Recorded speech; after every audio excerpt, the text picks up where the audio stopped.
오늘 말씀 일단 길고 뭔 소린지 모르겠고 그런 생각이 들 것 같아요. 말씀도 길었는데 뿐더러 내용에 무슨 뭐가 얼마나 규빗이 되고 몇 규빗이고 몇 규빗이고 뭐가 몇 층으로 이루어져 있고 어떻게 돼 있고 어쩌고 저쩌고 하는데 뭔 말인지 모르겠죠. 목사님이 아무리 설명하는 것보다 이 영상 한번 보면은 이해가 될 것 같아서 목사님이 영상을 진짜 많이 찾아보다가 한국말로 된 걸 찾고 싶어서 찾는데 없어요. 한국말로 괜찮은 게 하나도 없어서 목사님이 찾은 건 영어 버전이고요. 밑에 자막은 나가요. 그래서 자막을 따라서 한번 보면서 10분짜리인데 목사님이 설교하는 것보다도 그냥 이거 한번 보는 게 이해가 빠를 것 같아요. 그래서 목사님이 오늘 설교 준비를 하긴 했는데 이거 10분 보고 본 이후에 설교를 얼마나 할지는 우리 친구들의 집중도를 한번 보고서 설교할 것도 한 20분 30분 되는데 설교 2, 30분도 영상 보고 또 같이 할지 아니면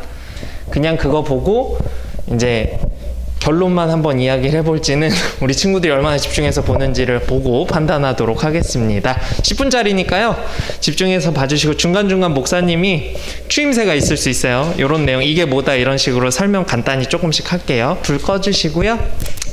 영상 한번 봅시다. 솔로몬 성전에 가는 겁니다. Solomon's temple stood in Jerusalem for almost 400 years. It was the crown jewel of Jerusalem and the center of worship to the Lord. Almost half of the Old Testament writings took place during the time when Solomon's temple was still standing. Understanding the significance of its location, history, and design can greatly add to one's reverence for one of the most holy places in the world.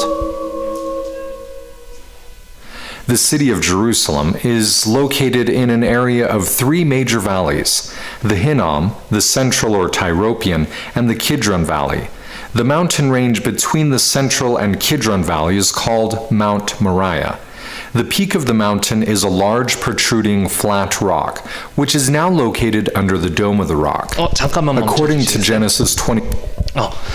방금 그 언덕 위에 있는 곳이 지금의 황금돔이 있는 곳이라 그랬어요. 황금돔은 우리 영상이나 뭐 이런 것들 보면서 좀 봤죠. 그 황금돔이 있는 위치가 예전에 아브라함 이삭을 바쳤던 모리아산이에요. 같은 장소예요. 아브라함 이삭을 바쳤던 모리아산과 지금 현재 오늘날의 시대에 가보면 있는 그 황금돔과 예전에 그러니까 400년 정도 있었다고 아까 맨 처음에 시작할 때 이야기했죠. 솔로몬 왕궁은 400년 정도 뭐 유지됐다 이런 식으로 얘기가 됐는데 그 솔로몬 왕궁이 있었던 그 장소 다 똑같은 장소예요. 다 똑같은 장소. 그래서 지금은 솔로몬 성전은 파괴되고 없어요. 그리고 지금 들어와 있는 게 우리가 예루살렘이라고 그냥 인터넷에 검색해보면 황금돔이라 그래서 이렇게 지금 그림처럼 돔처럼 된 황금돔이 있는데 지금은 이슬람 사원입니다. 그렇게 돼 있다. 이것만 알고 또 넘어가 볼게요. 22:2, Abraham was commanded to sacrifice Isaac in the region of Moriah, connecting the Temple Mount with this significant event. At the time of King David, the area of Jerusalem was controlled by the Jebusites, the city only occupying the southern part of the central ridge. When David captured the city in about 1000 BC, he made Jerusalem his capital. David then moved the Ark of the Covenant to Jerusalem and began preparations for building a permanent structure to replace the portable tabernacle of Moses that had been used for over 400 years. With the ancient city of Jerusalem being fairly small, David purchased the threshing floor of Araunah the Jebusite so he could expand the size of the city. Being higher than the city of David, the hilltop would make a beautiful place to build the temple of the Lord. Under the reign of David's son, King Solomon, the temple construction began. After 7 years of construction in about 960 BC, Solomon finished building the temple, most likely built over this same protruding rock of Mount Moriah. Solomon also built himself a new palace just south of the temple and expanded the walls of the city. 지금의 황금돔이 있고요. 지금도 지형을 보면은 여기가 산이니까 제일 높아요. 그리고 이 모리아 산이 있는 장소가 예수님이 십자가에 못 박혀 죽으신 것도 똑같아요. 다 같은 장소예요. 그렇게 생각하면 돼요. 그러니까 구약에서부터 아브라함이 이삭을 바쳤던, 그리고 이삭을 바쳤을 때 이삭이 죽지 않고 양을 주시죠. 너 얘 가지고 다시 제사 지내라, 예배 드려라 하고 양을 주시죠. 그 어린 양이 오실 것을 예비하는 장소가 모리아산인데, 이 어린 양이 십자가에 못 박히신 곳이 똑같이 모리아산이에요. 그러니까 구약과 신약의 연결을 이 산에서 하는 거죠. 모리아산에서. 그리고 이 산에 있었던 성전이 솔로몬 성전이고, 이 성전은 뭐예요? 예전에 출애굽기 시대에 성막이 이동식 성막이었잖아요. 이동하면서 계속 만들죠. 그 만들던 게 이제 솔로몬이 성전을 짓고 나면은 이동할 필요가 없죠. 이제 거기서 예배드리면 되잖아요.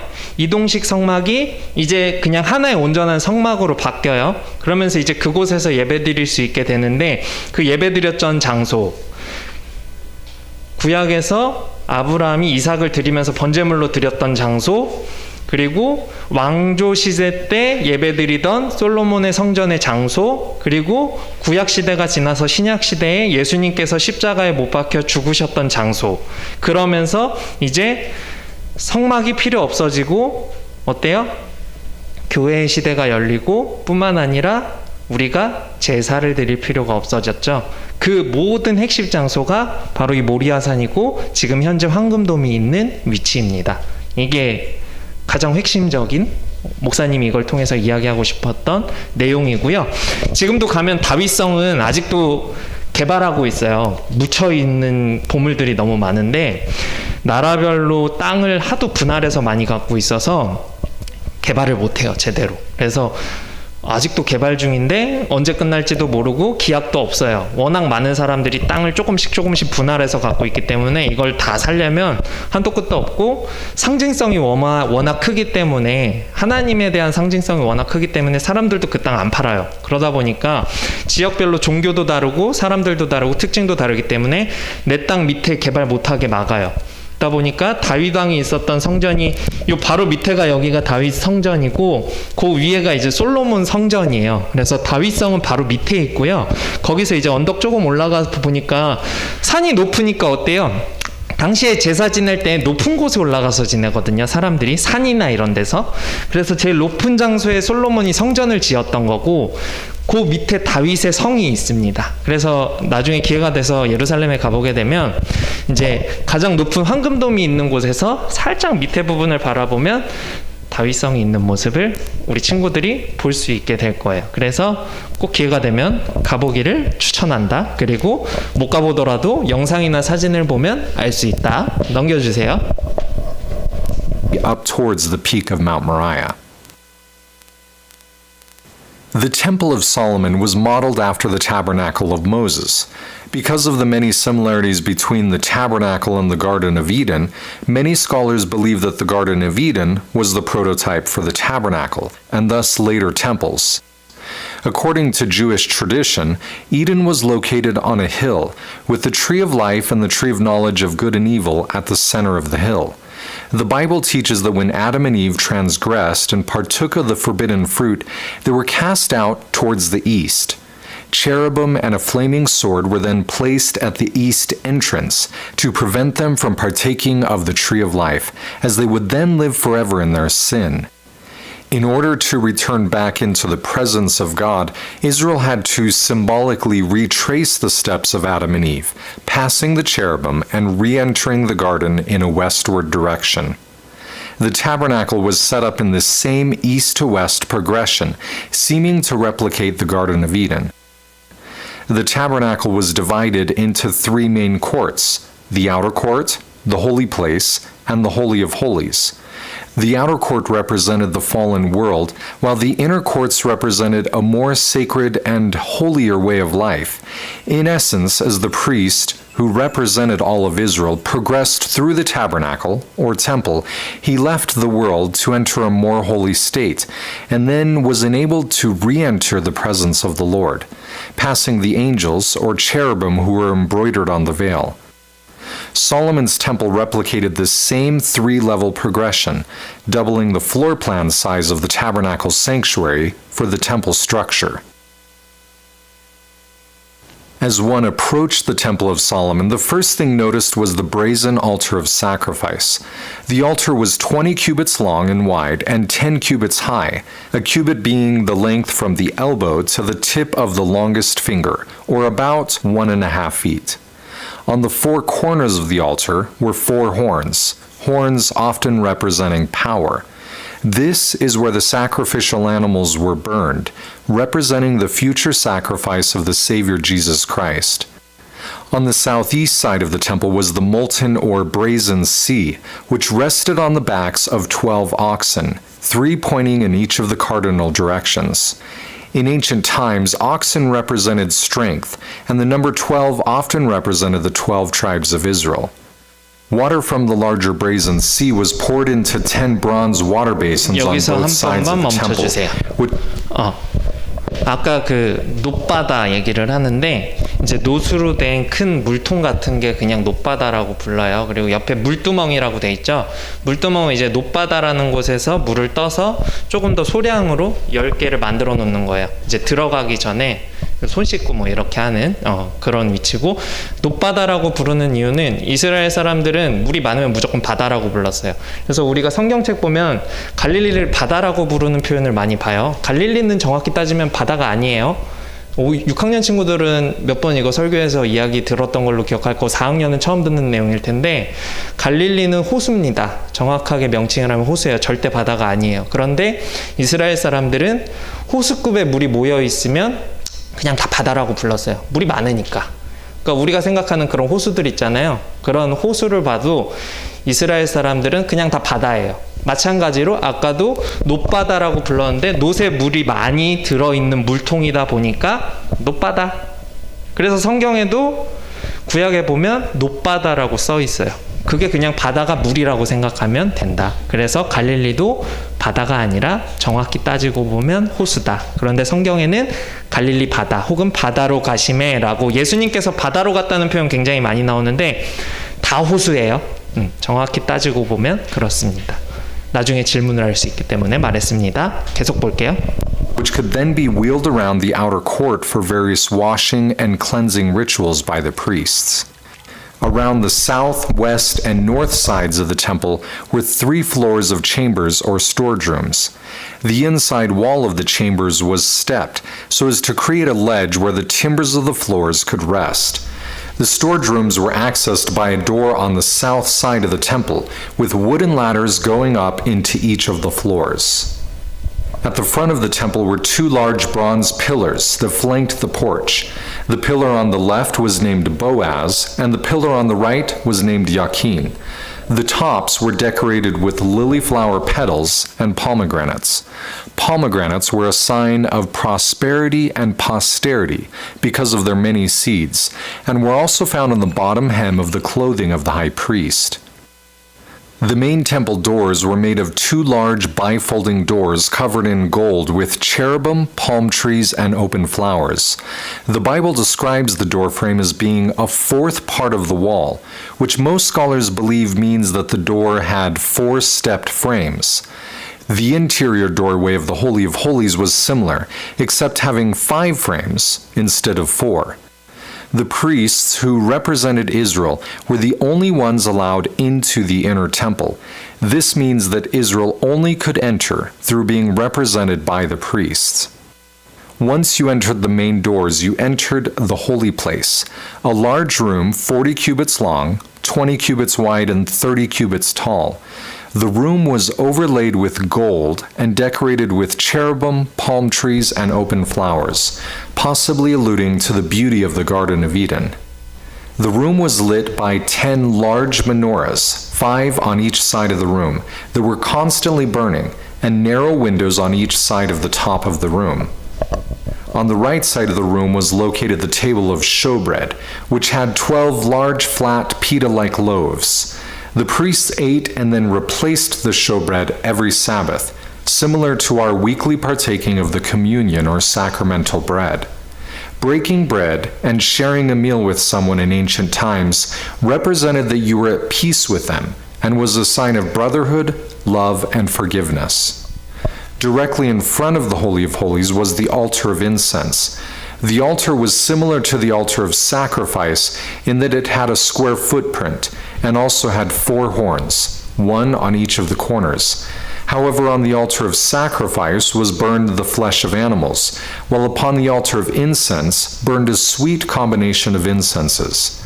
The incense burning before the veil of the temple represented the prayers of the saints ascending to God before the veil, a reminder that before we can enter God's presence, our lives, prayers, and actions must become a sweet savor unto the Lord.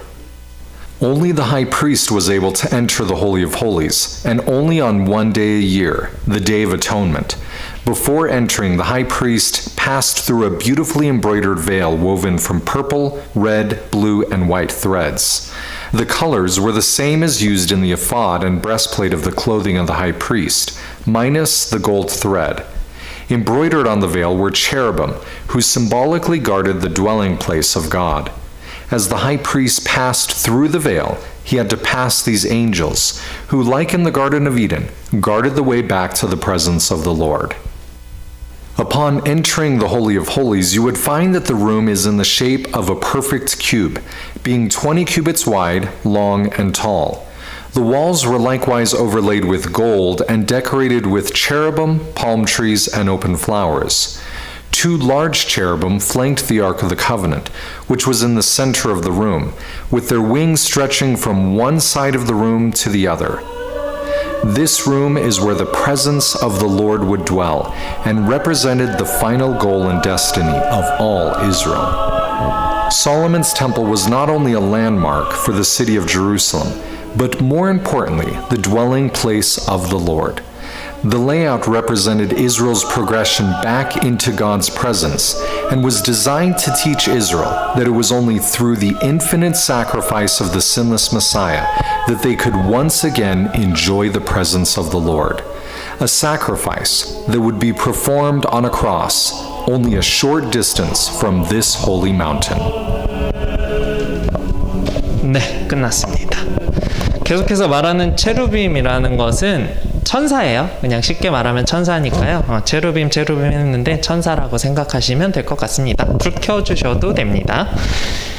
내용 잘 봤죠? 우리가 아까 읽었던 성경의 내용, 뭐는 몇 규빗, 뭐 몇 3층으로 돼 있고 뭐 이런 어쩌고 저쩌고 돼 있는데 그냥 영상으로 보니까 대충 정리가 되죠? 성전이 3층 구조로 되어 있고 뭐 성소와 지성소가 나뉘어 있고 이런 것들이 이제 옛 에덴을 회복하기 위한, 이게 무슨 의미냐라고 봤을 때 에덴 동산 시대에 아담과 하와 시대에는 죄가 없었잖아요. 죄가 없었기 때문에 그냥 편안한 삶을 살고 있었는데 죄가 들어오면서 그들이 에덴 동산에 들어갈 수 없게끔 바뀌어요.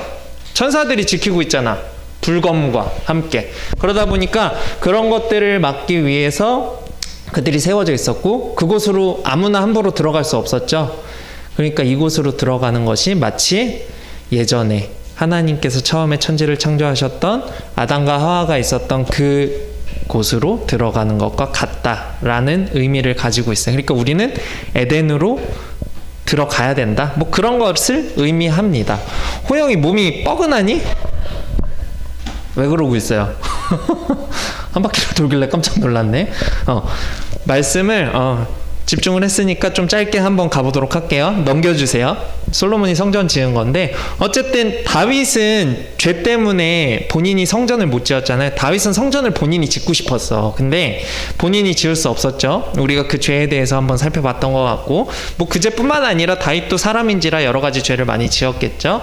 그래서 하나님이 허락하지 않으셨고 그의 아들인 솔로몬 때 성전을 건축합니다. 그래서 지을 거고 하나님께서도 그것을 짓게끔 도와주셨죠. 넘겨주시면요.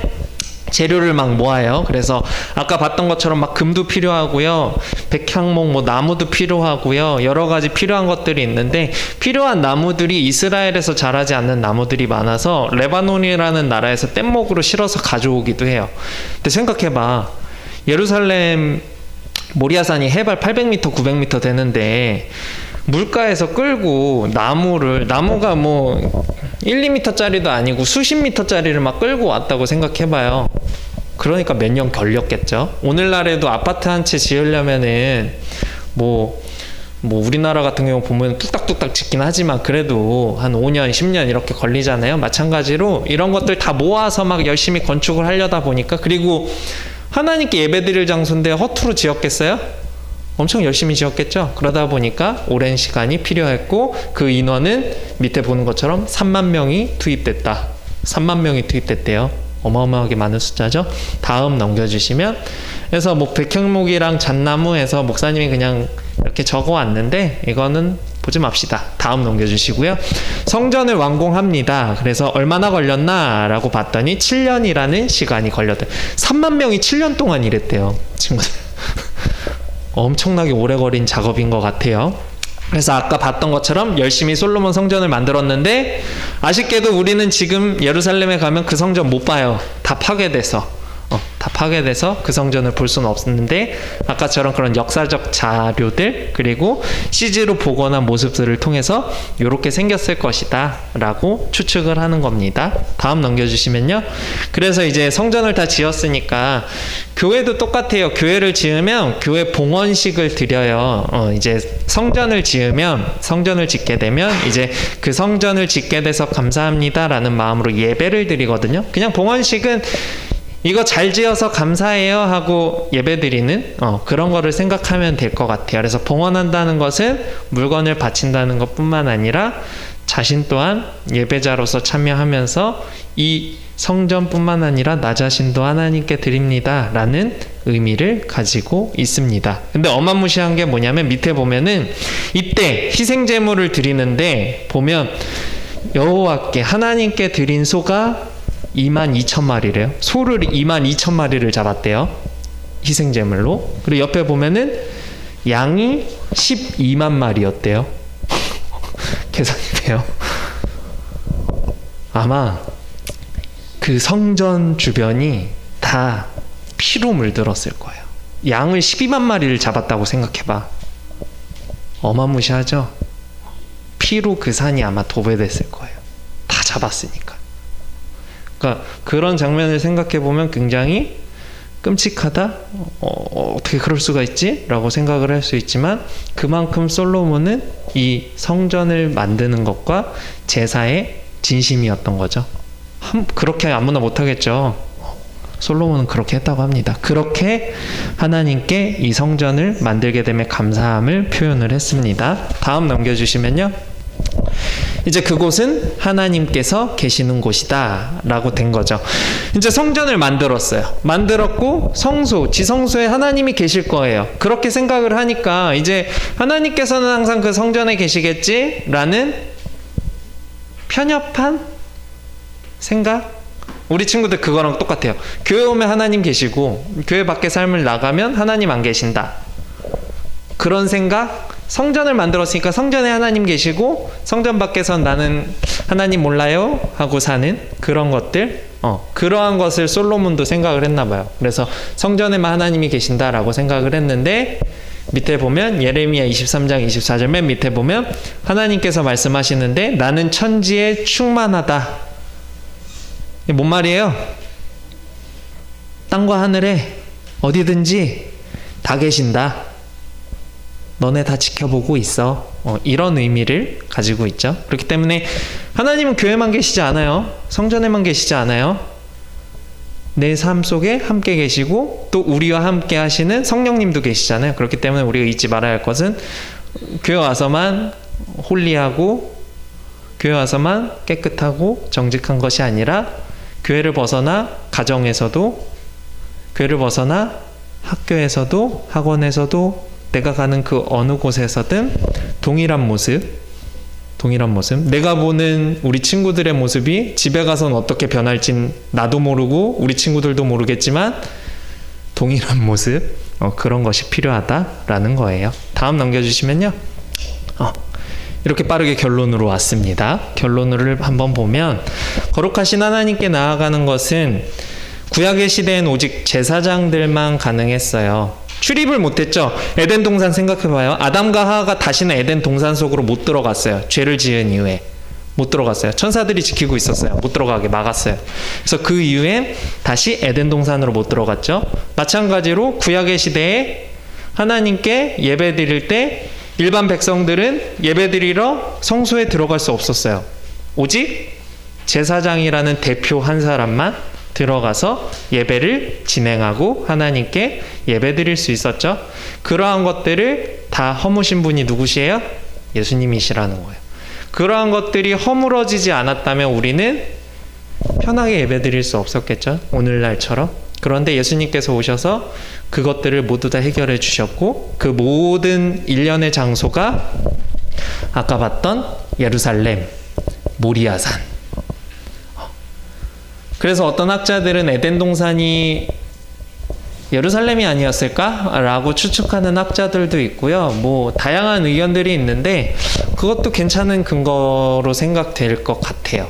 에덴 동산이 원래 예루살렘이 아니었을까라는 학자들의 의견도 있는데 이건 뭐 알 수 없죠. 지금 에덴 동산이 어딘지는 아무도 모르니까요. 그 당시에 살았던 사람도 없고 그렇기 때문에 그런데 많은 성경의 내용들을 다 합쳐보면 왜 아브라함이 이삭을 굳이 그 많은 산들 중에 모리아산에서 드렸을까?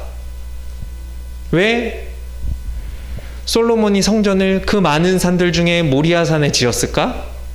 왜 예수님께서는 그 많은 산들 중에 모리아산에서 십자가에 못 박혀 죽으셨을까? 를 생각해 보면 한 곳이라는 그 모리아산이 가지고 있는 상징성이 굉장히 크다 라는 것이 느껴져요. 신구약을 통틀어서 그 산은 계속해서 연결이 되거든요. 그 고리들이.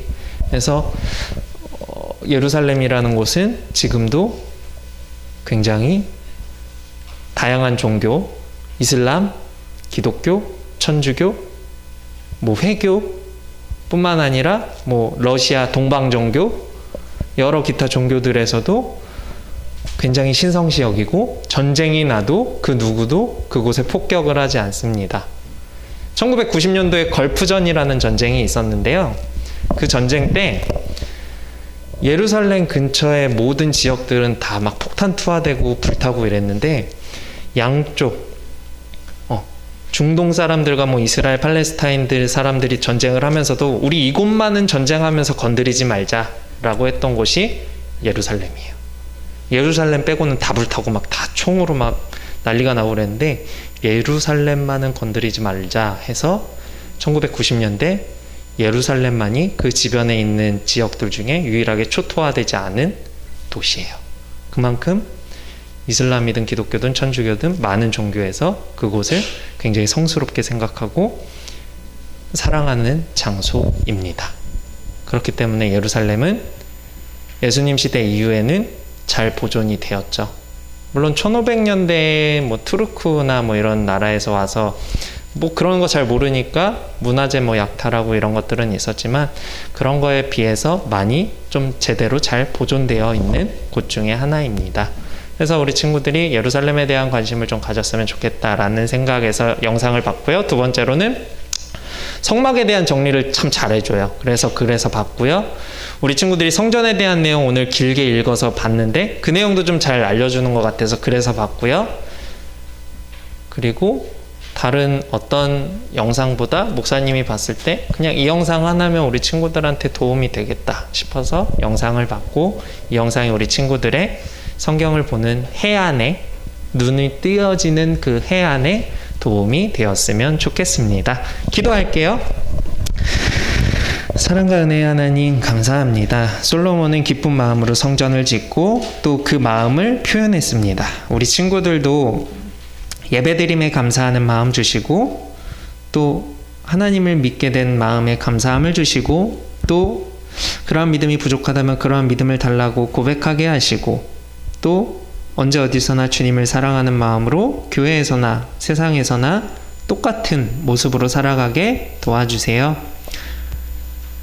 친구들뿐만 아니라 우리 선생님들 그리고 앞에서 이렇게 말씀 전하는 저 또한 부끄럼 없이 세상 안에서 하나님을 전하는 메신저들로 살아가게 하시고 우리가 더욱더 하나님을 바라보고 사랑하고 더욱더 하나님을 믿으며 나아갈 수 있는 우리 초등부 모든 친구들, 선생님, 목사님 되게 도와주세요.